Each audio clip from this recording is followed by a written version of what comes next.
glucose tolerance test in pregnancy. Usually after 20 weeks of gestation gestation diabetes mellitus early diagnosis വേണ്ടിയിട്ടാണ് glucose tolerance test ചെയ്യുന്നത്. Glucose tolerance test means the ability of the body to utilize glucose in the blood circulation. അതായത് ബ്ലഡിലുള്ള ഗ്ലൂക്കോസിനെ എങ്ങനെയാണ് utilise ചെയ്യുന്നത്, അതായത് convert ചെയ്യാനുള്ള ഇൻസുലിൻ്റെ capacity, അതിൻ്റെ functioning ഇതറിയുന്നതിന് വേണ്ടിയിട്ടാണ് usually glucose tolerance test prefer ചെയ്യുന്നത്. ഇത് ഏറ്റവും യൂസ്ഫുൾ ടൈപ്പ് 2 ഡയബറ്റിസ് മെലിറ്റസ് ആണ്. Type 2 diabetes mellitus means diabetes mellitus ഡ്രഗും കൊണ്ട് കൺട്രോൾ ചെയ്യാൻ പറ്റുന്നത്.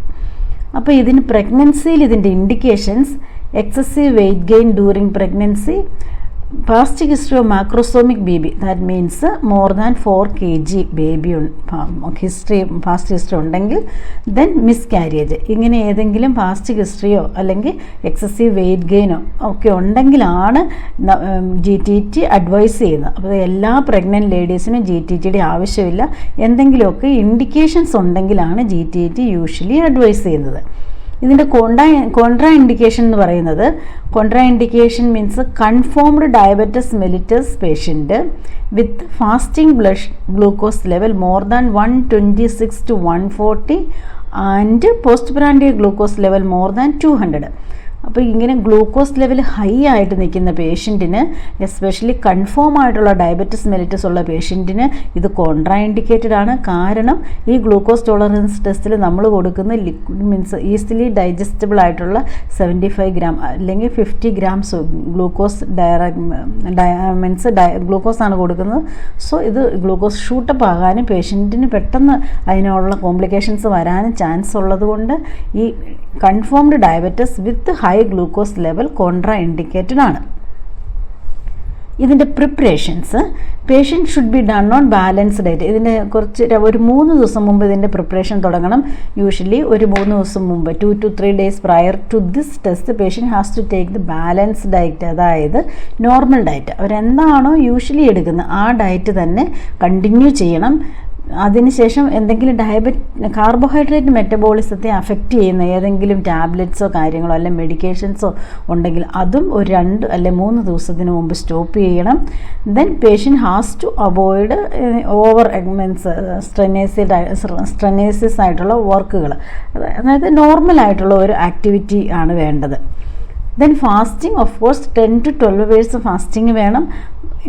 Drinking water is allowed.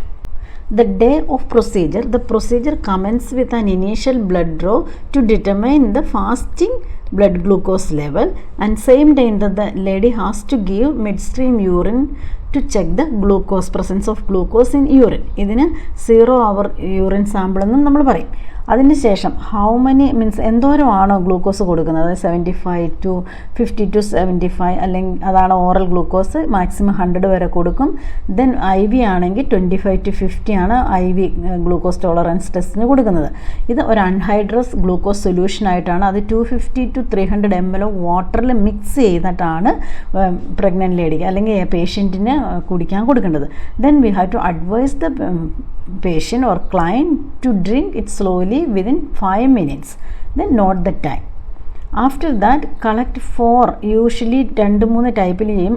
Ideally ഇതാണ് ideal, collect 4 more blood sample, അതായത് ഹാഫ് ആൻ അവർ ഇടവിട്ട് 30 minutes, 1 hour, 1.5 hour, 2 hour, 2.5 hour. ഇത് ഐഡിയലി ചെക്ക് ചെയ്യും.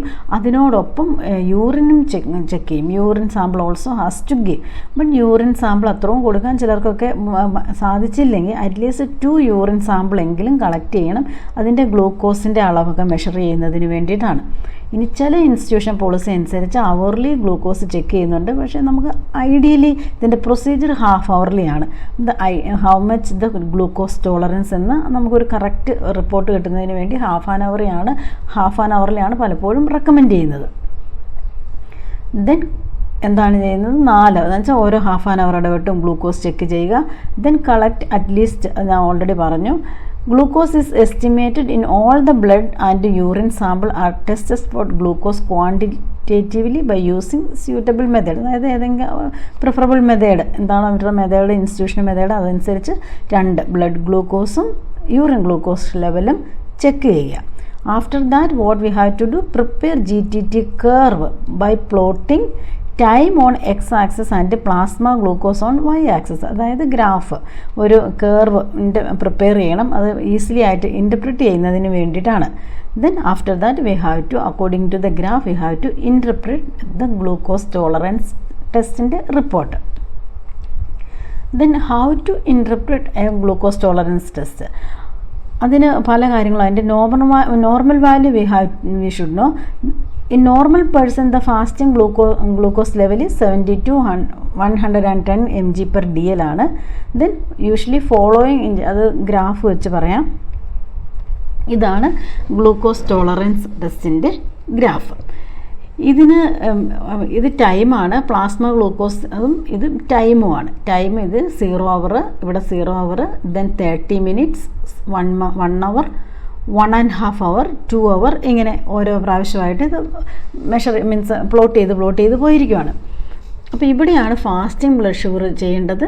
അതിനുശേഷം 30 മിനിറ്റ്സിൻ്റെ ഇവിടെ, ദെൻ 1 hourൻ്റെ ഇവിടെ, ആഫ്റ്റർ ദാറ്റ് 1.5 hour, ഇതാണ് 2 hour. Glucose tolerance test check ചെയ്യുമ്പോൾ ഇതിനകത്ത് ഏറ്റവും ഇമ്പോർട്ടൻ്റ് ആയിട്ടുള്ള റിപ്പോർട്ട് വരേണ്ടത് ഈ 2 hourലാണ്. ഈ 2 hourലെ ബ്ലഡ് സാമ്പിളാണ് ഈ പേഷ്യൻറ്റിന് ഡയബറ്റിസ് ആണോ, ബോർഡർ ലൈൻ ആണോ, അല്ലെങ്കിൽ നോർമൽ ആണോ, അല്ലെങ്കിൽ ഫ്ലാറ്റ് കെയറുമാണോ, ഇതെല്ലാം ഐഡൻറ്റിഫൈ ചെയ്യുന്ന ഈ 2 hours റിപ്പോർട്ട് ബേസ് ചെയ്താണ്. നോർമലി ഇതെന്താണ്? ഫാസ്റ്റിംഗ് ബ്ലഡ് ഷുഗറാണ്. ഇത് 70 to 110 ആണ് നോർമലി വരേണ്ടത്, 70 to 110. ഇത് ഹൈ ആണെങ്കിൽ തന്നെ okay, there is chance for diabetes mellitus or gestation diabetes mellitus, because we are talking about gestation diabetes mellitus.